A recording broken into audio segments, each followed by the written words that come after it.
السلام عليكم، معكم دي سبورت كاي. من بعد ما درنا التشكيله المشتركه او الكومباين 11 ديال مالي والسنغال والمغرب وكاميرون، دابا غندوزو للجزائر ونيجيريا. هير وي جو. ديما نبداو بالحراس وغنختاروا بين زيدان ونوابالي. نوابالي ما تخسرش بزاف لحد الان، ولكن زيدان داير كان مزيانه بزاف.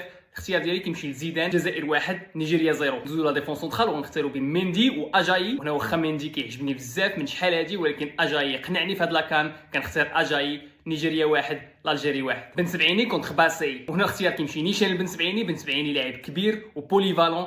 اختيار ديالي هو بن سبعيني. الجزائر 2 نيجيريا 1. ندوزو للاطراف ونختاروا بين عطال واوسايو ساميو. هنا الاختيار ديالي كيمشي لعطال اللي عجبني بزاف في لاكان 2019 وحتى ملي كان مع نيس حتى دابا مع السد واخا رجع من بليسيور غادي يرجع للنيفو ديالو. الجزائر 3 نيجيريا 1. ندوزو للجهه الاخرى ونختاروا بين ايت نوري واونيا مايتشي. كتعجبني الطريقه ديال اللعب ديال ايت نوري اللي كان مع ولفرهامبتون ودابا مع السيتي. الاختيار ديالي كيمشي عاوتاني لايت نوري والجزائر 4 نيجيريا 1. ندوزو للوسط وحنجاج بن ناصر مضروب غنعوضوه بعبد الله وغنختاروا بينو وبن ديدي. ودابا واخا عبد الله طالعين الاسهم ديالهم بعد هاد لي بيرفورمانس ديالو في لاكان وكلشي باغي يشري من اونجي، ولكن الاختيار ديالي كيمشي لنديدي. نيجيريا كترجع في اللعبه. الجزائر 4 نيجيريا 2. كان معكم دي سبورتس جاي، وكيف ديما الكره في التيران والحساب عندي.